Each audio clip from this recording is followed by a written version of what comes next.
النبي الكريم ونحن على ذلك من الشاهدين والشاكرين والحمد لله رب العالمين.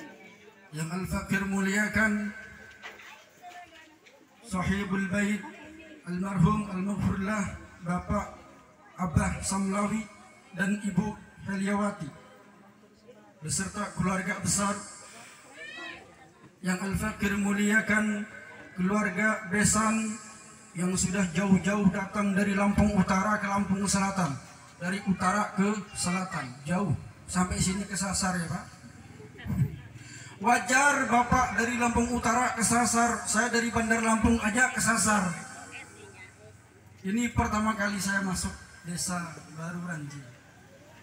Yang Al-Fakir muliakan para alim, para ulama, para asatid wa asatidah, para kiai, ada Ustadz Saifi, Ustadz Sirajuddin, Ustadz Sahrul, dan ustadz-ustadz yang lain yang tidak bisa Al-Fakir sebutkan namanya satu persatu tanpa mengurangi rasa hormat dan ta'zim Al-Fakir. Yang Al-Fakir muliakan Bapak Kepala Desa Baru Ranji, masih muda, energik, tampan, dan cerdas pula orangnya. Yang mudah-mudahan senantiasa diberikan kesehatan oleh Allah Subhanahu wa Ta'ala, dimudahkan segala urusannya sehingga bisa melayani masyarakat desa Baru Ranji dengan pelayanan terbaik.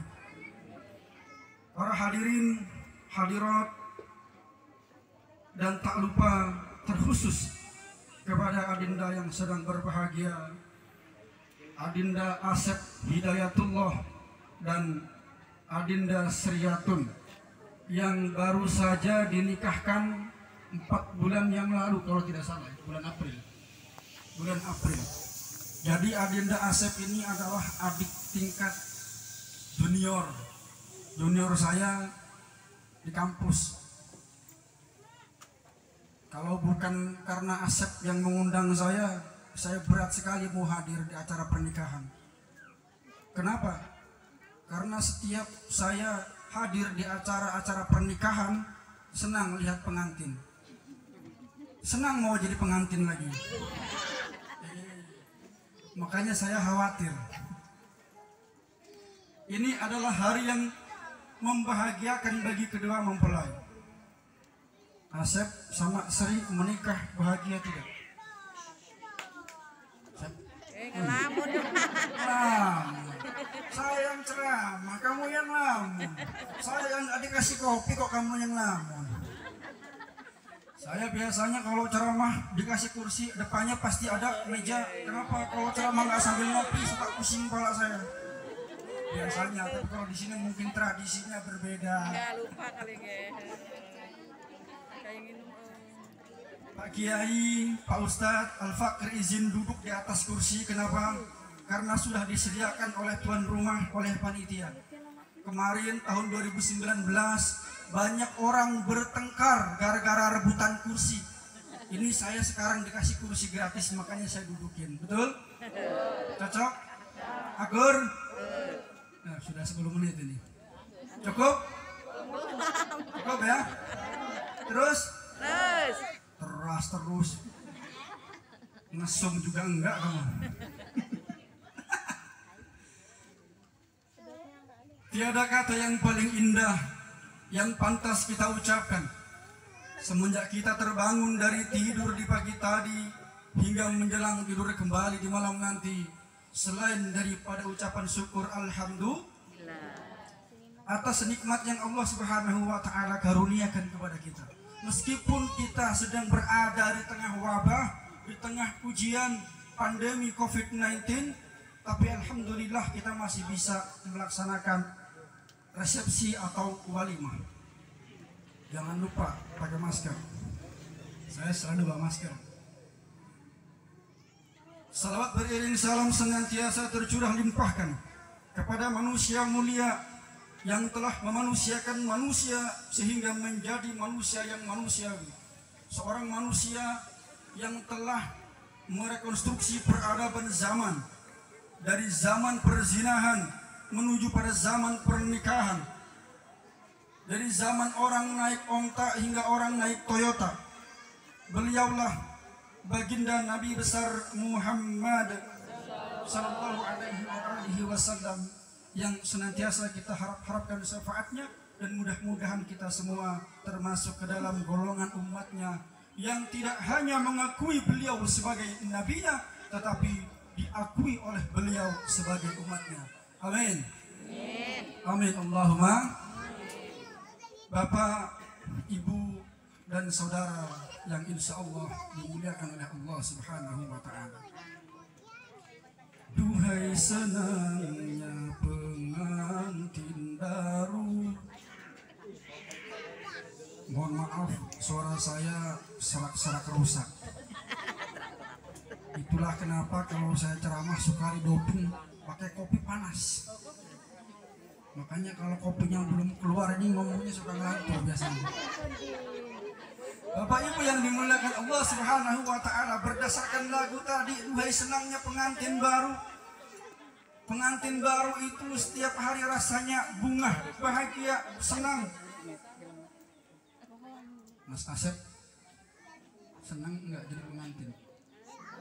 Senang ya? Apa jangan-jangan nyesel? Nyesel ya? Enggak dari dulu. Karena ternyata menikah itu tidak seindah yang kita bayangkan, tidak seenak yang orang-orang ceritakan. Paling enaknya 20% saja, yang 80% sisanya enak banget. Maka menikah itu menyenangkan, tapi jangan senang menikah. Laki-laki dibatasi 4, jangan lebih. Tapi kalau Mas Asep 1 saja cukup ya. 1 cukup. Kalau itu bisa membuatmu bahagia, engkau syukuri. Cukup, tidak akan habis sampai akhir hayat. Pengantin baru itu masih dalam lumuran kebahagiaan, masih senang pandang-pandangan, dan pandangan orang yang sudah halal itu menjadi sebab turunnya rahmat Allah Subhanahu wa Ta'ala. Idza nadhara rajulun imra'atahu nadhara Allahu lahuma binadri rahmah. Apabila pasangan seorang laki-laki memandang wajah istrinya, maka Allah Subhanahu wa Ta'ala akan memandangnya dengan pandangan kasih sayang. Hari ini sudah memandang istrinya belum Mas Asep? Sudah, coba pandang gimana semuanya. Coba pandang Mbak Srinya gimana? Enak jadi pengantin itu. Idza akhadha yadaha fakharajat dhunubuhuma min baini asabi'ihima. Apabila seorang laki-laki, seorang suami memegang tangan istrinya, diremes-remes tangan istrinya, maka Allah Ta'ala akan mengeluarkan dosa-dosa yang ada dari ujung jarinya. Tuh, Mas Asep mau nggak dosa-dosanya dikeluarkan oleh Allah dari ujung jarinya? Mau? Coba pegang tangan istri. Coba pegang coba disuruh. Jangan terpaksa. Itu kalau sampai nanti malam nggak dilepas tangannya, habis dosanya. Enak jadi pengantin. Bahkan idza kaffa rajulun imra'atahu, apabila seorang suami memeluk istrinya, maka malaikat mengepakkan sayapnya melindungi dari ini pengantin daripada punya bala. Maka kalau Mas Asep ingin dilindungi oleh Allah Ta'ala dari bala, coba peluk istrinya. Berani nggak meluk istrinya? Udah jangan lama-lama, kasihan yang jomblo nanti kepengen nikah. Masyaallah mu'minin rahimakumullah. Tadi sang qori membacakan ayat, dan Ustaz Sirajuddin suaranya merdu sekali, tidak seperti suara saya serak-serak rusak. Beliau membacakan surah Al-Rum. Wa min ayatihi an khalaqalakum min anfusikum azwajan litaskunu ilaiha. Dan di antara tanda-tanda kebesaran Allah Subhanahu wa taala adalah dengan diciptakannya pasangan dari jenismu. Allah Subhanahu wa taala berfirman dengan kata khalaqa. Nanti pada ayat selanjutnya, pada kalimat selanjutnya ada kata ja'ala. Wa ja'ala bainakum mawaddatan wa rahmah. Inna fi dzalika laayatin liqaumin yatafakkarun. Ada kata khalaqa, ada kata ja'ala. Khalaqa adalah kata kerja, fi'il. Kalau dalam ilmu bahasa Arab namanya fi'il madhi, khalaqa. Sama-sama menciptakan, sama-sama menjadikan. Ada khalaqa, ada ja'ala. Syekh Manak Khalil Al-Qattan menyebutkan di dalam kitab Mabahith fi Ulumil Quran bahwa setiap kata yang Allah pilih di dalam Al-Quran memiliki fungsi-fungsi dan maksud tersendiri, walaupun terkadang maknanya sama. Kata khalaqa berbeda dengan kata ja'ala. Maka pernikahan, perjodohan Allah sebutkan dengan kata khalaqa di dalam Al-Quran. An khalaqa lakum. Apa itu khalaqa? Khalaqa maksudnya adalah terjadi, terciptanya sesuatu itu adalah murni hak prerogatif Allah Subhanahu wa ta'ala. Oleh karenanya perjodohan itu adalah kehendak Allah Subhanahu wa ta'ala. Ada yang enteng jodohnya, ada yang dekat jodohnya, ada yang jauh jodohnya, ada yang jodohnya cuma satu, alhamdulillah. Ada yang jodohnya dua, subhan. Ada yang jodohnya tiga, masya. Ada yang jodohnya empat, Allahu Akbar. Maka perjodohan tidak bisa dipaksakan. Asep di Lampung Selatan, Sri di Lampung Utara bertemu di Bandar Lampung. Ada orang 10 tahun ini teman-teman kita bujangan, pemuda-pemudi pacaran 10 tahun.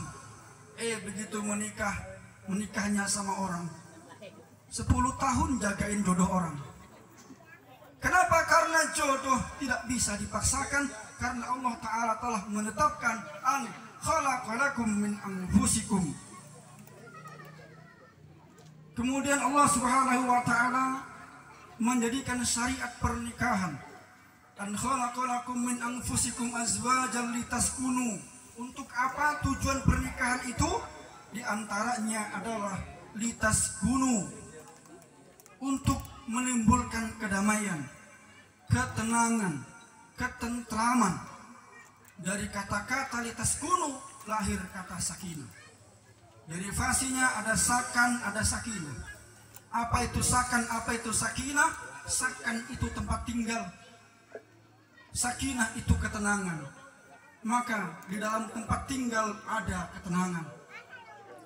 Maka orang menikah itu, ini ada hubungannya Bapak Ibu sekalian.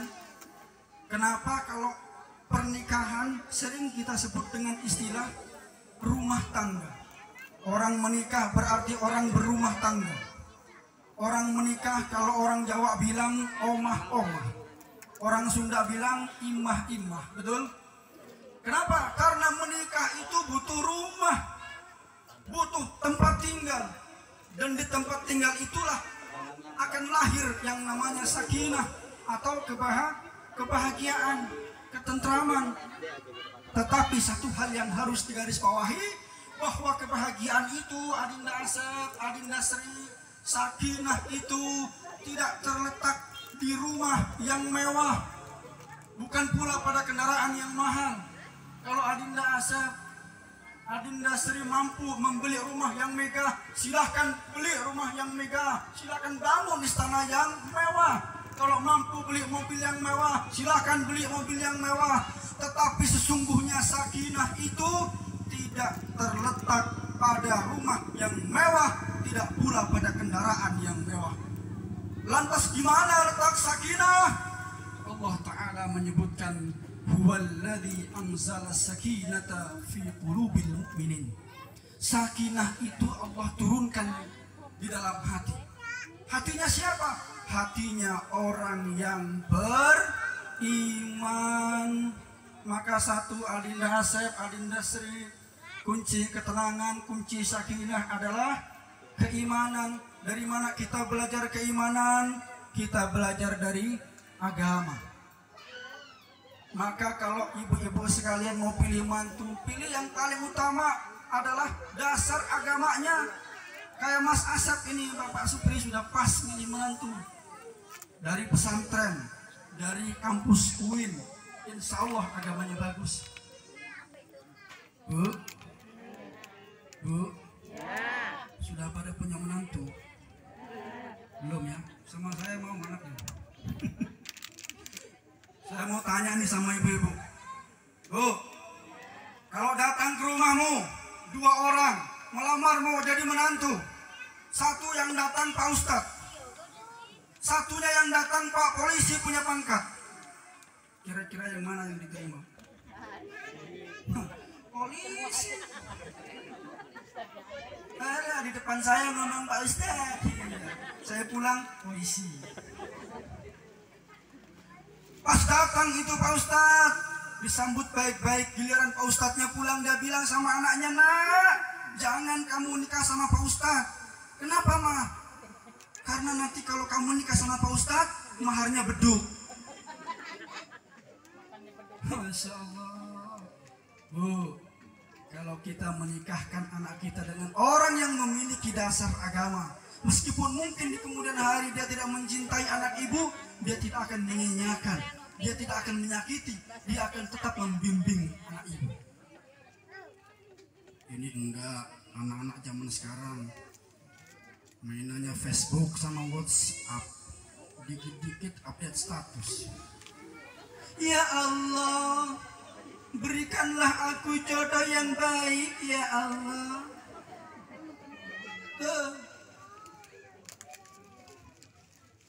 Anak muda yang bujang juga sama. Kalau sudah jatuh cinta ngomongnya suka lebay. Lautan luas kan ku seberangi, gunung tinggi kan ku daki, masjid ku lewati. Nggak sempat lagi ke masjid nengok karena asik main WhatsApp. Tapi alhamdulillah insya Allah Adinda Asep ini tidak seperti itu. Beliau punya bekal pendidikan agama yang baik. Mudah-mudahan Pak Supri Adinda Asep bisa membimbing, mengarahkan Adinda Sri di dalam membangun bahtera rumah tangga. Kemudian Allah Subhanahu wa Ta'ala menyebutkan di dalam ayatnya, wa ja'ala bainakum mawaddatan wa rahmah. Nah ini, padahal saya tadi bercanda aja, bercanda beneran keluarin kopinya. Tapi memang tadi pagi saya itu nggak sempat ngopi. Biasanya pagi itu istri saya rajin bikin kopi, bikin sarapan. Tapi karena buru-buru mau kesini, hujan pula, akhirnya nggak sempat lagi ngopi. Saking semangatnya pengen ketemu sama Asep. Masya Allah, saya bercanda mas. Bercanda sih, bercanda. Alhamdulillah, rezeki. Itu juga tuh teman saya, guru saya, Gus Silva itu kasih kopi tuh kasihan, kedinginan juga dari Bandar Lampung tadi kehujanan bareng. Kepleset-pleset naik motor ya. Terima kasih panitia sudah menyediakan kopi. Insya Allah kalau sudah minum kopi mah jreng. Dia mas. Tadi patrai ngopi. Cuma kadang-kadang saya suka bingung. Kalau diundang pengajian kadang-kadang di atas meja itu minumannya suka banyak. Ini masih mending cuma 1 kopi. Saya pernah pengajian ada susu. Sampai saya bingung mau minum yang mana, kopi apa susu, kopi apa susu. Masya Allah panitia memang kadang-kadang ngawur. Karena kopi dan susu itu bertentangan bu. Kenapa bertentangan? Kopi itu bikin melek, kalau susu bikin merem. Nah kalau saya minum kopi susu merem melek. Saking enaknya, apalagi musim hujan begini minum susu enaknya di kamar. Susu Indomil. Ya, kalau Mas Asep sudah tahu itu. Sampai di mana tadi?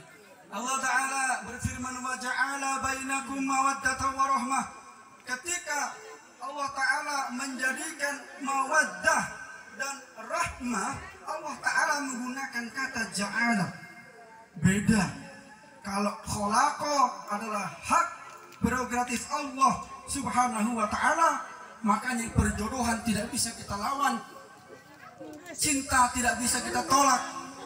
Tetapi ketika Allah Ta'ala berbicara soal mawaddah, soal rahmah, Allah Ta'ala menggunakan kata ja'ala. Kenapa?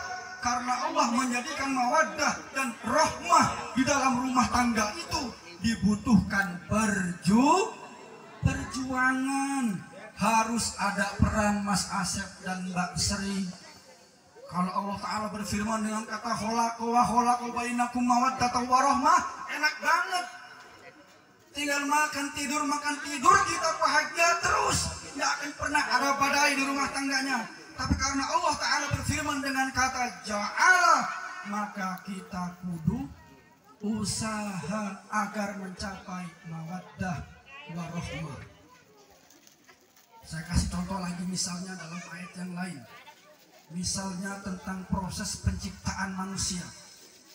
Ibu-ibu lahir dari mana, Bu? Keluarnya dari mana? Dari rahim. Yang ngendek di rahim 9 bulan 10 hari, keluarnya dari mana? Ketawa. Ketika Allah Ta'ala berfirman walaqad khalaqnal insana min sulalatin min tin. Sungguh telah kami ciptakan manusia dari tanah. Ketika tanah, Allah Ta'ala menggunakan kata khalaqa. Kenapa? Karena soal tanah jadi manusia itu murni urusan Allah Subhanahu wa Ta'ala. Tetapi ketika jadi nutfah, ثم جعلناه نطفة في قرار مكين. Ketika menjadi nutfah, apa itu nutfah? Supermi. Tahu supermi, Bu? Itu yang punya bapak-bapak. Namanya supermi. Ketika menjadi supermi, ketika menjadi nutfah, kata Allah menggunakan kata ja'ala. Kenapa? Karena supermi masuk ke rahim ibu itu harus usaha bapaknya. Makanya kalau ibu punya anak, punya keturunan, harus berkeringat. Kalau nggak ngos-ngosan nggak jadi. Asep udah ngisi ya? Asep kalau nggak ngos-ngosan kemarin nggak hamil Adinda Sri. Maka jelas firman Allah summa ja'alnahu nutfah. Ketika menjadi nutfah, Allah Ta'ala menggunakan kata ja'ala karena untuk memindahkan si supermi ke bungkusnya butuh ikhtiar. Nah nanti kalau superminya sudah masuk ke rahimnya Adinda Sri, baru itu urusan Allah Ta'ala. Summa khalaqna nutfah alaqah. Ketika nutfah jadi alaqah, segumpal darah. Tsumma khalaqnal 'alaqata mudghatan. Ketika menjadi mudghah, dari 'alaqah menjadi mudghah, itu juga urusan Allah. Tsumma khalaqnal mudghah idhaman. Ketika mudghah zigot berubah, dibungkus tulang belulang menjadi tulang belulang, itu pun urusan Allah, dan seterusnya sampai lahir nanti. Jadi jelas ya, kata ja'ala dengan kata khalaqu berbeda. Karena itu Allah Subhanahu wa Ta'ala menghendaki kita semua, pengantin baru, pengantin lama, yang mau mawaddah, yang mau rahmah, itu butuh perjuangan. Wa ja'ala bainakum mawaddatan wa rahmah. Habis suara saya. Saya ngopi dulu ya, Bu. Boleh ya? Boleh. Mau? Minta sendiri. Saya aja minta.